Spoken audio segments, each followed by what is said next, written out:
Hi friends, welcome to serial அரங்கம். இந்த serial அரங்கம் சேனலுக்கு உங்கள் எல்லாரையும் அன்போடு வரவேற்கிறேன்.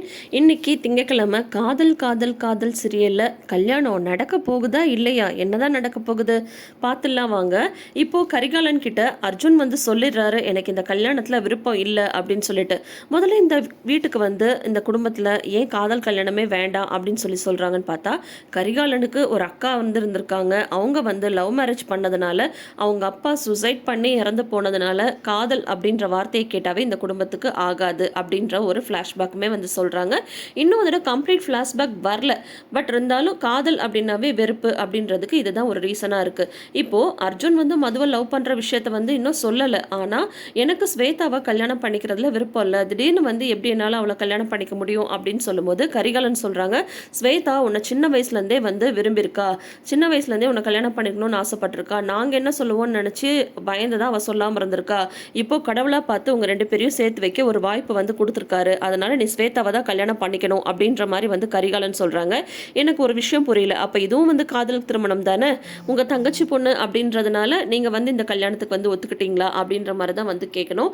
இப்போ அவங்க பையனுக்கு வந்து இந்த கல்யாணத்தில் விருப்பம் இல்லை அப்படின்னு சொன்னதுக்கப்புறமும் நான் வந்து என் தங்கச்சி கமலாவுக்கு வந்து வாக்கு கொடுத்துட்டேன், அந்த வாக்கை வந்து நிறைவேற்றுறதுக்கு நீ வந்து ஸ்வேதாவை கல்யாணம் பண்ணியே ஆகணும் அப்படின்னு சொல்கிறாங்க. ஸ்வேதா கிட்ட உன்னை எனக்கு பிடிக்கலன்றதே அவர் வந்து சொல்லிட்டாங்க, போக போக எல்லாமே மாறிடும், அதனால வந்து நீங்கள் என்ன தான் கல்யாணம் பண்ணிக்கணும், உன்னை விரும்பாத மதுவுக்காக நீ வந்து என்ன வேணான்னு சொல்கிறியா, அப்போ இத்தனை வருஷமாக நான் உன்னை 13 வருஷமாக லவ் பண்ணிட்டு இருக்கேனே, என்னோட விருப்பத்துக்கு மதிப்பில்லையான்ற மாதிரி ஸ்வேதா ஒரு பக்கம் சொல்ல, மகனோட கல்யாண ஆசையை நிறைவேற்ற முடியலையே அப்படின்ற மாதிரி சரண்யா வந்து பரிதவிச்சு போயிருக்காங்க. சொல்லப்போனால் அர்ஜுனை வந்து கரிகாலன் வந்து அடித்ததும் சரண்யா வந்து பதறியே போயிடுறாங்க. என்னங்க தோளுக்கு மேலே வளர்ந்த பையனை வந்து அடிக்கிறீங்க அப்படின்னு சொல்லும்போது, அடிக்கிற மாதிரி இவன் தானே வந்து வைக்கிறான், இதுவே இவன் இடத்துல வந்து ஆதவன் இருந்து ஆதவனை தான் கல்யாணம் பண்ணிக்கணும் அப்படின்னு சொல்லிட்டு ஸ்வேதா சொல்லியிருந்தா, அந்த விஷயத்த நான் ஆதவன்கிட்ட சொல்லியிருந்தா உடனே வந்து ஒத்துட்டு இருந்திருப்பான், அதுதான் என்னோட வளர்ப்பு, நீயும் தான் பிள்ளையை வளர்த்து வச்சிருக்கே, என்ன இப்படி வளர்த்து வச்சிருக்கேன்னு சொல்லிட்டு சரண்யாவை அடிக்க போகும்போது உடனே அர்ஜுனும் கார்த்தியும் வந்து தடுத்துடுறாங்க. அர்ஜுனுக்கு வந்து பயங்கர கோவம் வந்தது, இப்போ என்ன உங்களுக்கு வந்து நான் ஸ்வேதாவை கல்யாணம் பண்ணிக்கணும் அவ்வளோதானே, நான் வரேன் அப்படின்ற மாதிரி வந்து சொல்லிடுறாங்க. வேணாண்டா அர்ஜுன், வேணாண்டா சொன்னால் கேளுடா அப்படின்ற மாதிரி சரண்யா வந்து சொல்கிறாங்க. ஆனால் அம்மாவை அடிக்கிற வரைக்கும் அப்பா வந்து போயிட்டாரு அப்படின்னு சொல்லிட்டு அர்ஜுனுக்குமே மன வருத்தம். என்னைக்காவது எங்களுக்காக நீங்கள் வந்து கவலைப்பட்டிருக்கீங்களா, எப்பயும் உங்கள் தங்கச்சிக்காகவும் தங்கச்சி பொண்ணுக்காகவும் தானே நீங்கள் வந்து கவலைப்படுறீங்க அப்படின்னு சொல்லிட்டு எவ்வளவோ தூரம் வந்து எடுத்து சொல்லியிருக்காங்க. எந்த இடத்துலையுமே நீங்கள் வந்து எங்களுக்காக நின்னதே இல்லை, அம்மா மட்டும்தான் எங்களுக்காக வந்து நின்று இருக்காங்க அப்படின்லாம் சொல்லும் போது எதுவுமே கரிகாலனோட அந்த பிடிவாத குணத்தோட காதில் வந்து விழவே இல்லை. என்னை வந்து பழைய கரிகாலனை பார்க்கணும்னு நீங்கள் ஆசைப்படுறீங்களா அப்படின்ற மாதிரி வந்து கேட்குறாரு. ஸோ கண்டிப்பாக ஒரு பெரிய ஃப்ளாஷ்பேக் வந்து இருக்குது. சரண்யா கரிகாலனை பார்த்து இந்தளவு பயப்படுறாங்கன்னா அதுக்குமே ஒரு காரணம் வந்து டெஃபினட்டாக இருக்க தான் செய்யுது. அது என்னன்றது கூடிய விரைவில் அவங்களே வந்து சொல்லுவாங்க அப்படின்றத நம்மளோட எதிர்பார்ப்பாக இருக்கும்போது இப்போது மணவரைக்கு கரிகாலனை வந்து அழைச்சிட்டு வந்து வராங்க. ஏன்னா வந்து அடுத்தடுத்து ஃபோன் வந்துட்டே இருக்குது, இந்த மாதிரி ஐயர் வந்து நல்ல நேரம் முடிய போகுதுன்னு சொல்கிறாங்க, மாப்பிள்ளையை கூட்டிகிட்டு வாங்கன்னு சொல்லும்போது இந்த மது நினச்சா மட்டும்தான் இந்த கல்யாணம் நிற்கும் அப்படின்ற மாதிரி சரண்யா வந்து மதுக்கிட்டையும் பேசி பார்க்குறாங்க. என்ன இந்த மாதிரி வந்து சொல்கிறீங்க, வந்து அர்ஜுன் வந்து ஸ்வேதாவே கல்யாணம் பண்ணிக்கிட்டோம், எனக்கு அதில் எந்த அப்ஜெக்ஷனும் இல்லை அப்படின்ற மாதிரி மது வந்து சொல்லிடுறாங்க. எப்படியாவது இவனோட இம்சை ஒழிஞ்சா போதும், அவன் வேற யாரையாவது கல்யாணம் பண்ணிட்டு போகட்டும் அப்படின்ற மாதிரி மது வந்து நினைச்சிட்டு இருக்காங்க.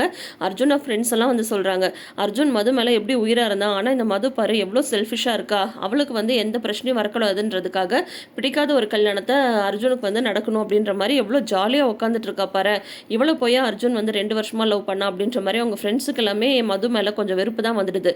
எப்படியாவது இந்த கல்யாணம் நடந்துடணுன்ட்டு மது முகத்தில் அப்படி ஒரு ஆர்வம். இப்போ வந்து பார்த்தா அர்ஜுன் வந்து மணவரையிலும் வந்து உட்காந்துடுறாங்க. உட்காந்த அர்ஜுன் கிட்ட ஸ்வேதா வந்து பாத்தியா நான் நினச்சதை சாதிச்சு காட்டிட்டேன் அப்படின்ற மாதிரி வந்து பேசிட்டு இருக்காங்க.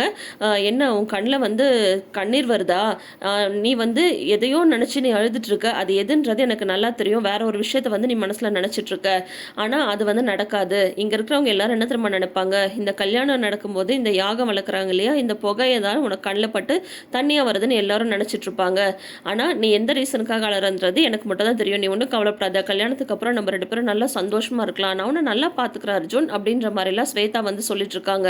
அர்ஜுனோட மனசுல பதட்டம், சரண்யாவோட முகத்துல வந்து பயம் எல்லாமே வந்து கலந்துருக்கு. எப்படியாவது இந்த கல்யாணம் வந்து நின்றாதா, என்னை வந்து மன்னிச்சிடு அர்ஜுன், உன்னோட கல்யாணத்தை வந்து என்னால் தடுக்க நிறுத்த முடியலடா, உன்னோட ஆசையை வந்து என்னால் நிறைவேற்ற முடியலடா அப்படின்னு சொல்லிட்டு ஒரே பதட்டமா, ஒரே நம்மளால எதுவுமே முடியாமல் போயிடுச்சே, என் பையனோட ஆசையை நிறைவேற்ற முடியாமல் போயிடுச்சே அப்படின்ற மாதிரி சரண்யாவுக்கு வந்து ஒரு பதட்டம் இருந்துகிட்டே இருக்கு.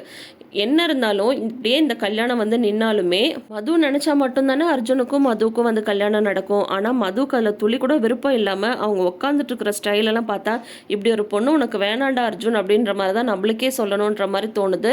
அதே தான் அவங்க ஃப்ரெண்ட்ஸுமே அங்கே வந்து பேசிட்டு இருக்காங்க. சே இவளுக்காகவா இவன் உருகி உருகி லவ் பண்ணிட்டு இருந்தான் அப்படின்ற மாதிரி. என்னதான் வந்து மனசை மாற்றிக்க முடியாமல் அர்ஜுன் வந்து பறித்து வச்சாலும் அவங்க அப்பா கட்டாயப்படுத்தினால இப்போ மணவரையில் வந்து உட்காந்துடுறாங்க. தாலி ஆசீர்வாதம் வாங்குறதுக்காக எல்லார்ட்டையும் கொடுத்து வர்றாங்க.